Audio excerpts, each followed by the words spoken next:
Shalom, shalom. First and foremost, I would like to say, Call Halal Yahweh, Bahashem Yahweh Shai, Bahashem Rakakwadash. That is to say, all praise to the Most High God, whose name is Yahweh, in the name of his only begotten Son, Yahweh Shai, whom the world ignorantly calls Jesus Christ, through the Holy Spirit, Rakakwadash. Double honors to the apostles and the elders of the great millstone who taught me this truth. Shalom to the 144,000, as well as the rest of the hopeful elect men, women, and children of Israel scattered abroad through the four corners of the earth. This your brother Yara Donba coming back at you with I hope to be another short yet edifying lesson. All right. And the title of this lesson is going to be something to the effect of, under the tutelage of the apostles and the elders, be the best you can be. All right. Or I might shorten it up a little bit because that's kind of long, but that's going to be the gist of this lesson, man, is understanding like, yeah, we're around the men of the Lord. And it's really for started with myself first and foremost, right? It's a reminder for myself first and foremost, but the rest of us younger brother out here, all right? Because, you know, you always want to make sure that at the end of the day, you're being you, because we have to walk our own walk. We have to work out our own salvation with fear and trembling. All right? And that's just the thing, man. We can't try to be the next man. We have to be us. All right, and I wanted to get here this word for tutelage. All right, and it says guardianship, a watching, keeping, safeguard, or protection from the variant past principle stem of tutelary, watch over. It says see tutor, meaning instruction, first appeared in 1857. All right, so hey, we're under the guardianship of the elders, right? And we under. All right, so Lockie, I just had some technical difficulties. But yeah, man, we under the guardianship of the elders, right? And we understand that. And that's why the scriptures say this. I want to go to the book of Hebrews, chapter 13. All right. It says, obey them that have rule over you and submit yourselves, for they watch for your souls, as they must give an account, that they may do it with joy and not with grief, for that is unprofitable for you, right? So yeah. The apostles, the elders, the men that are set up over us, right?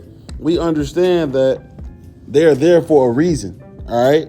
Point blank, period. But that doesn't mean that you have to, act just like them, man. You can still be you. You're supposed to grow every day to be the best you, man. And to be truthful, they're there for a reason, man. They're there to help us be the best versions of ourselves. All right. This is the book of Proverbs 27 and 17. It says, and it's a classic one, iron sharpeneth iron, so a man sharpeneth the countenance of his friend. Right? So, hey, man, we receive these different rebukes. Yeah, like they're there to, to guide us. They're definitely there to guide us. We're under their guidance, like I just said. And the thing is, yes, it's certain things that brothers have in their character, that is certain things that brothers have in their behavior or their mannerisms, that yes, you would like to adapt those certain things to yourself, right? That's totally fine, but you don't want to be just like the next brother. The Lord brought you into this truth to be you, because it's a certain thing, it's a certain part of this ministry that you can help forward, man.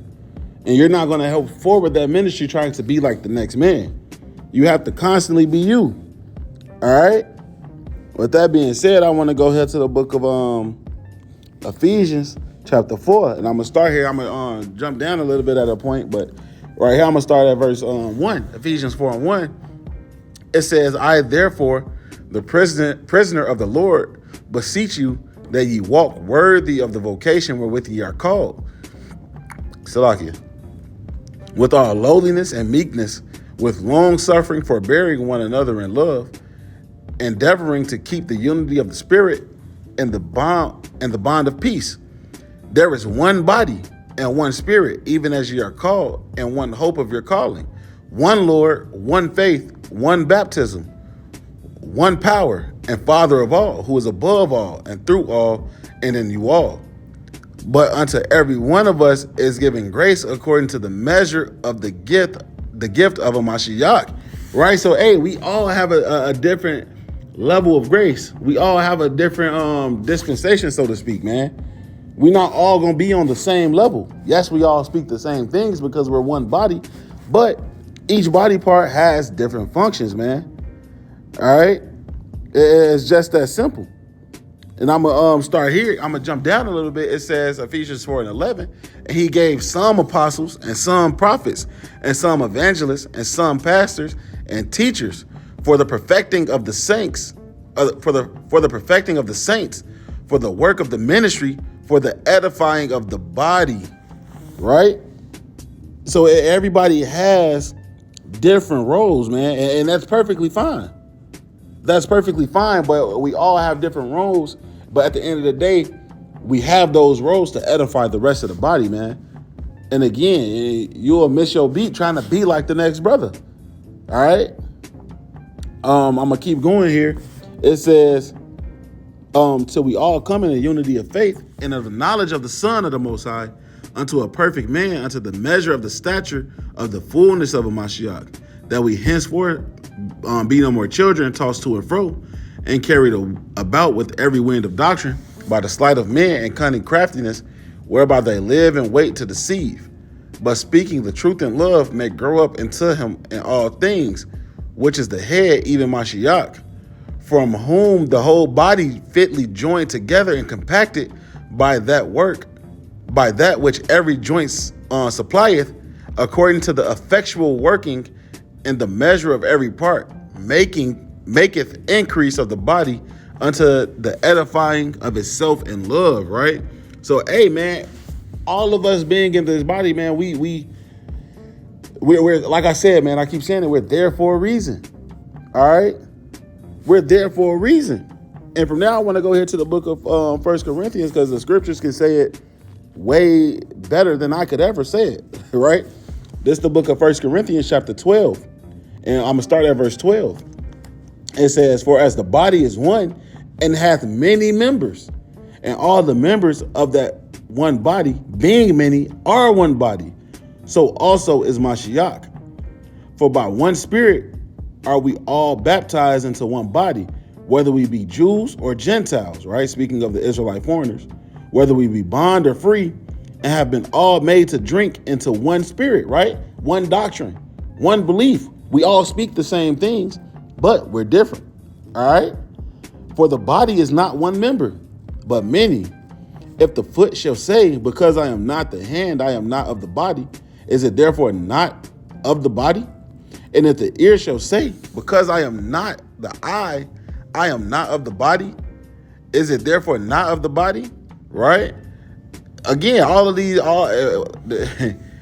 these different body parts have different functions, man. And what the scripture is illustrating, hey, the ear can't see, man.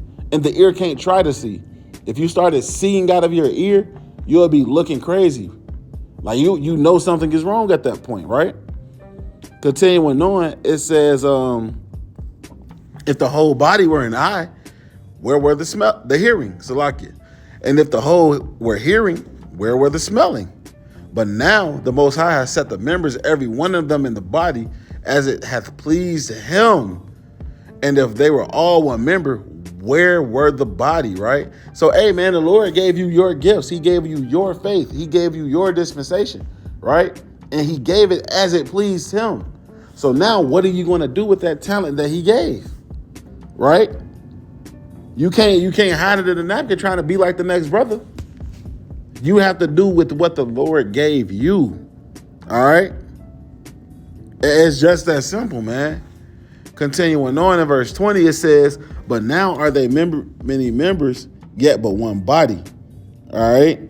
And the eye cannot say unto the hand, I have no need of thee, nor again the head to the feet, I have no need of you. Nay, much more those members of the body which seem to be more feeble and are necessary. Right. So, hey, you need every part of your body, man. Again, we're here for a reason. We're in this truth for a reason. All right. You have your role in the brotherhood, in the body. Hey, you have to play that role. All right. And that just goes into all things being done decently and in order, man. It's just that simple. All right. Verse 23, and those members of the body which we think to be less honorable, upon these we bestow more abundant honor, and our uncomely parts have more abundant comeliness, right? For our comely parts have no need, but the Most High hath tempered the body together, having given more abundant honor to that part which lacked, right? There should be no schism in the body, but that the members should have the same care for one another. So, hey, man, the point is pretty much made. You have to continue to be the best you. Yes, we're supposed to grow every day in this truth. We're supposed to learn more, right? You're not supposed to be stagnant, but you can't fall into the trap of trying to be just like another brother, man. Under the tutelage of the elders and the apostles, man, or the apostles and the elders, be the best you that you can be. All right, and it's just that simple, man. The Lord got you here for a reason. He got you here for a reason. And he has that brother and that brother and that brother. We're all here for a reason, man. All right. So, hey, man, let's just continue. Like I said, this is starting with me first and foremost. Let's just continue to work on ourselves, man. Continue to grow. All right, Lord willing, this was edifying. I want to say, call halal Yahweh, Bahashem, Yahweh Shai, Bahashem Rakakwadash. Double honors to the apostles and the elders of the great millstone taught me the truth. Hey, Shalom and Kwam Yasharallah.